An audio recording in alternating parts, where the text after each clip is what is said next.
자, 오늘은 좌파학 개론이라는 걸 얘기해 볼 겁니다. 제가 그동안 관찰한 좌파들에 대한 이야기를 한번 썰로 풀어보려고 하는데요. 들어두시면은 좌파들 상대할 때 어떻게 하면 좌파를 그 속에 있는 그 자존심을 정밀 타격할 수 있는지 알려드리겠습니다. 한동안은 이런 형태로 찾아뵐 것 같습니다. 왜냐면 지금 제가 어깨를 다쳤던 거를 시술을 받았는데 이게 생각보다 좀 통증이 있어가지고 완전히 나을 때까지 어깨를 좀 쉬게 해주는 게 좋을 것 같습니다. 자, 그래서 그 첫 번째 편, 오늘은 왜 그들은 유독 연대를 강조하는가 라는 주제로 말씀드려보겠습니다. 스레드에 한번 썼던 글이긴 한데요. 거기에 좀 더 살을 붙여서 제가 좀 더 제 생각을 명확하게 말씀드려 보도록 하겠습니다. 자, 여러분, 좌파들을 관찰하다 보면요, 굉장히 많은 공통점을 발견하게 되는데요. 공산당도 그렇고 한국의 좌빨도 그렇고 유독 연대라는 단어에 굉장히 집착을 합니다.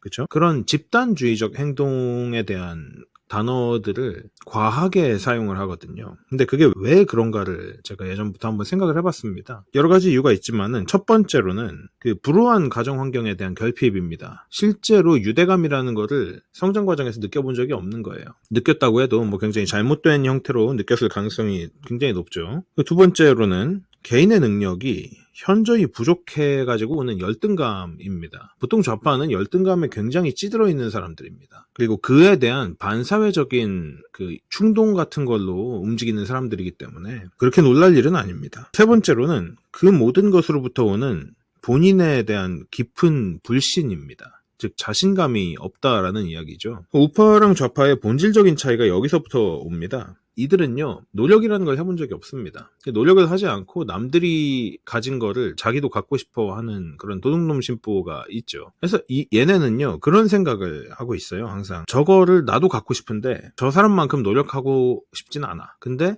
세상에는 저걸 노력을 안 하고도 얻을 수 있는 그런 방법이 있지 않을까라는 생각을 항상 하고 살아요, 얘네가. 혹은 그렇게 생각을 하는 사람도 있고, 또 한편으로는 저 사람이 가졌는데 내가 못 가진 거는 노력의 차이 때문이 아니라 그냥 내가 이렇게 태어나서 그래. 그러니까 불공평한 이 세상을 뒤집어 엎어야겠다. 이런 식으로 얘기하는 그 멍청이들도 있죠. 그래서 얘네는 어떤 경우에 해당되던지 간에 혼자서 위로 올라갈 힘이 없습니다. 이거는 사회적인 불평등이라기보다는 정확히 말하면은 그 부모의 문제입니다. 무능력하고 루저인 그 패배자인 부모 밑에서 태어나가지고 본인들도 그런 패배자스러움에 길들여져서 자랐기 때문입니다. 이 정치인을 배제한 일반 좌파들 중에 루저가 압도적으로 많은 이유가 여기에 있습니다. 그것 때문에 그 루저 멘탈리티를 공유해서 자기들끼리라도 그 상처를 핥아줘야 그나마 좀 위안이라도 되기 때문입니다. 그래서 위안이라는 그런 감정적인 거에 집착하는 이유도 바로 이런 부분에 있는 겁니다. 이들은 감정의 선동을 잘 당하고 그런 감정적인 부분의 담론들에 대해서 발작적으로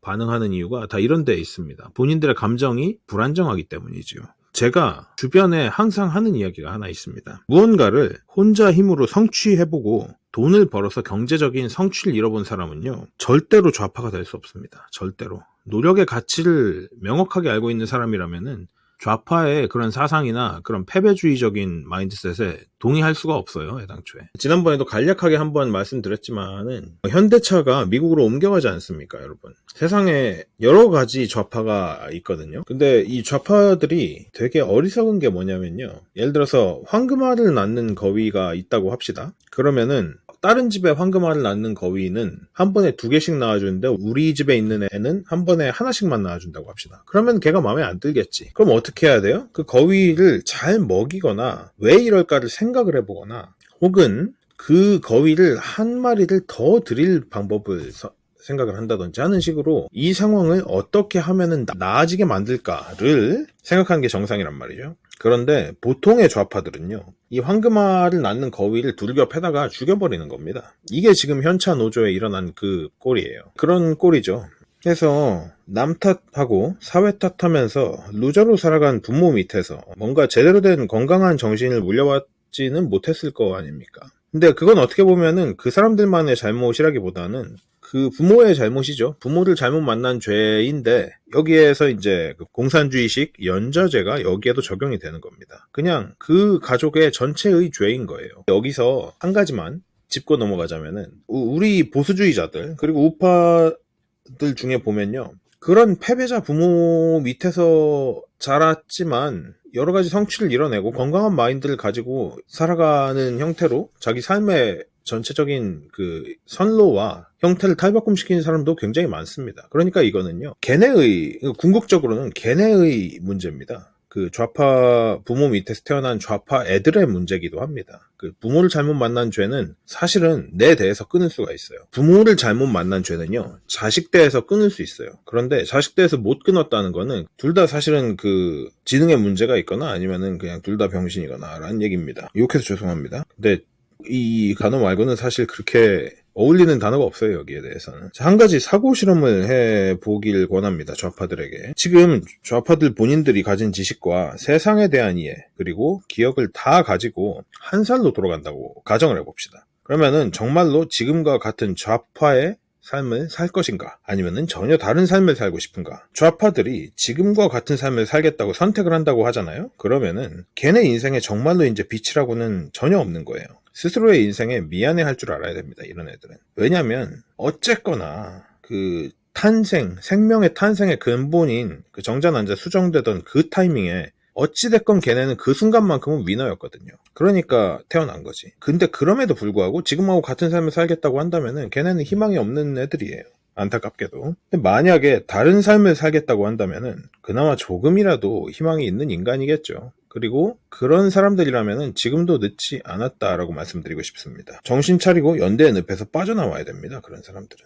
참고로 저한테 그 한 살로 돌아가면 어떻게 살겠냐라고 묻는다면은 저는 지금 제가 살고 있는 삶을 더 열심히 같은 방향에서 더 밀도 있게 살 겁니다. 저는 지금 제 삶이 너무 즐겁고 행복하거든요. 근데 그게 원래 그런 게 아니고 제가 즐겁고 행복하게 만들어낸 겁니다. 당연히 고통과 고생이 있죠. 괴로움이 있고. 근데 그런 과정을 우리가 즐겁게 받아들일 수 있어야 된다는 겁니다. 그래서 이 좌파들 어리석음의 가장 큰 대가는요, 자신의 인생의 낭비입니다. 연대니 약자니 평등이니 하는 이런 굉장히 그 겉만 번지르란 말에 속아서 그런 정치인들에게, 그리고 소위 좌파 기득권, 그러니까 그런 정치인들, 소위 좌파 기득권들에게 속아서 돈과 에너지 그리고 시간을 갖다 바치는 그런 낭비를 그 어리석음의 가장 큰 대가로 치러야 한다는 이야기죠. 그런데 문제는 그러는 동안 우파 혹은 그들과 구별된 사람들, 그리고 그 사람 주변에 있는 멀쩡한 사람들은 앞으로 뻗어나간다는 거죠. 사실은 걔네도 그게 부럽습니다. 부럽지만은 인정하기가 싫은 거예요. 왜냐면 인정하면 지들이 진짜 패배자 같으니까. 근데 현실에서는 이미 그런 거랑 상관없이 패배자가 맞죠. 인정하면은 스스로가 굉장히 초라해질 겁니다. 그런데 사실 여러분, 우리도 다 그런 초라한 시기를 겪었던 사람들이 태반일 거란 말입니다. 인간은 모두 다 그런 시기를 겪어야 성장하는 거잖아요. 아무리 길을 쓰고 악에 받쳐가지고 이런 얘기들에 대해서 반박해봤자 안타깝게도 크게 소용은 없죠. 왜냐면은 현실에서 좌파 우파의 그런 성취나 그런 사회적인 위치, 그리고 재산, 그리고 재정적인 부분, 경제적인 부분이 너무나도 큰 차이가 나기 때문입니다. 근데 그게 우리는 열심히 살았고 이 멍청이들은 루저인 상태로 방구석에서 게임이나 하고 있었기 때문입니다. 나가서 돈을 벌어봤어야 알지. 그러니까 용해인 같은 게 자꾸 나오는 거예요. 근데 용해인은 그래도 위로 올라갔으니까 용해인 빨아주는 애들이 이제 문제지. 걔네는 정말 답이 없는 루저들입니다. 그래서 걔네가 절대로 빈곤을 벗어날 수가 없는 겁니다. 그래서 대신에 무능력하게 정치인들한테 빨아먹히기나 하고 착취당할 뿐인 이유가 여기에 있습니다. 스스로 구원하지 못하기 때문입니다. 그리고 정확히는 스스로 구원할 생각이 없지요.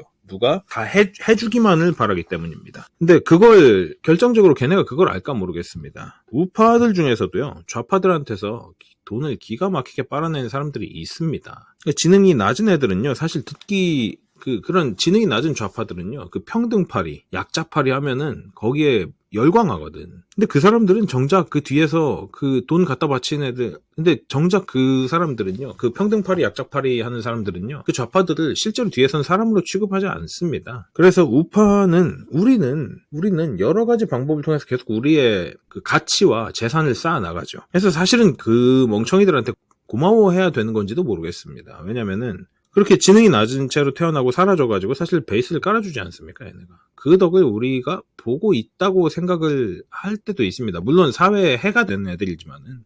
뭐 보고 있으면 안타까울 따름입니다.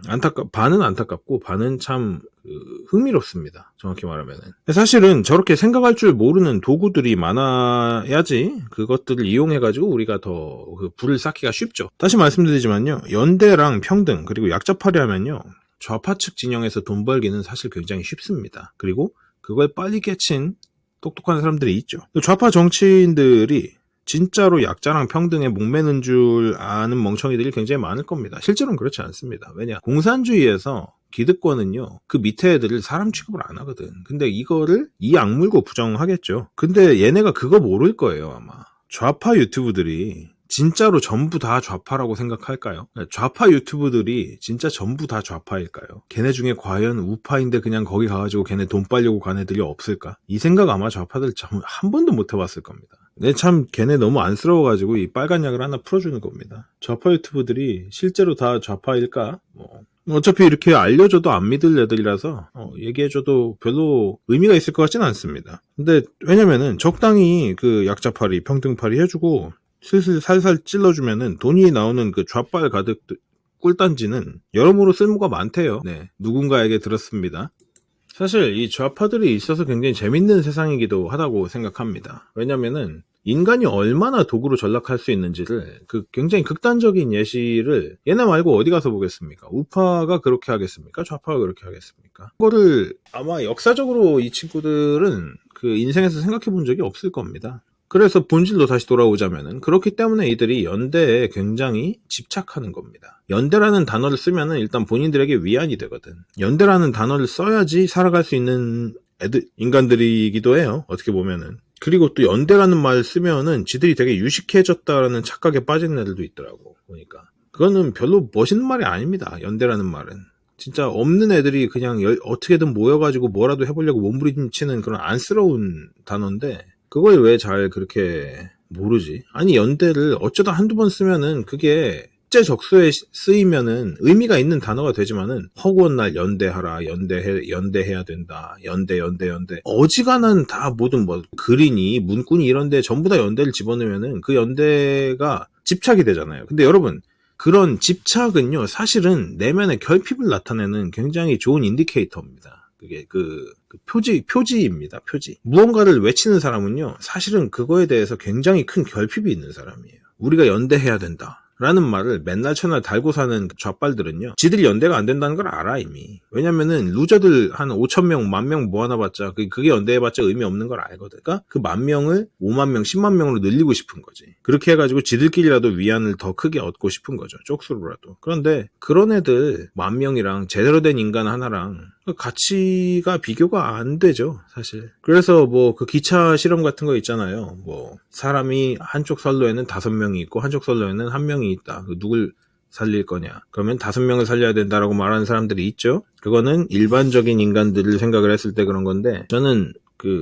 예를 들어서 좌파 멍청이들 100명이 있고 우파 제대로 된 사람 2명이 있으면은 저는 우파 2명을 살리겠습니다. 좌파 100명은 그냥 죽으라고 두겠습니다. 왜냐면은 그 좌파들을 선택하면요 사실 이득은 훨씬 많이 볼 수 있거든요. 그 좌파 100명을 내 노예처럼 부릴 수가 있기 때문에. 그리고 우파 2명을 선택하면요 그건 있어요. 우파 2명을 선택하면은 사실 나한테 오는 이득은 별로 없습니다. 나 자신한테는. 왜냐면은 이거는 다들 어쨌든 위로 올라가려는 습성이 있기 때문에 남의 말을 안 들어요. 그렇게 근데 중요한 거는 우파 2명을 구하면은 나 자신에게는 그렇게 큰 이득은 없지만은 어쨌든 발전을 서로 모색할 수가 있고 새로운 가치를 만들어내는 거는 가능하기 때문입니다. 이런 차이가 있죠. 네. 그래서 어쨌든 오늘 영상은 이 정도로 가름하도록 하겠습니다. 연대에 집착하는 저들에게 이 영상을 보여주십시오. 그러면은 분명히 메시지에는 반박을 못할 겁니다. 대신에 이제 메신저인 저를 공격하려고 들겠죠.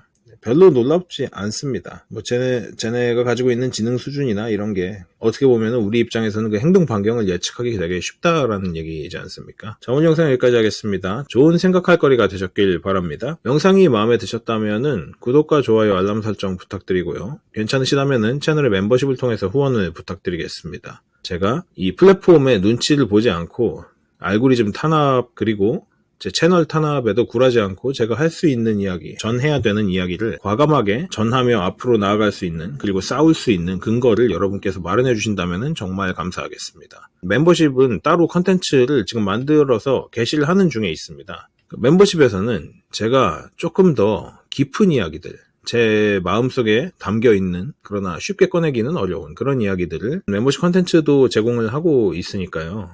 한 번씩 둘러보시면 좋을 것 같습니다. 영상이 마음에 드셨다면 구독과 좋아요 알람 설정 부탁드리고 저는 다음 시간에 좀 더 좋은 영상으로 찾아뵙도록 하겠습니다.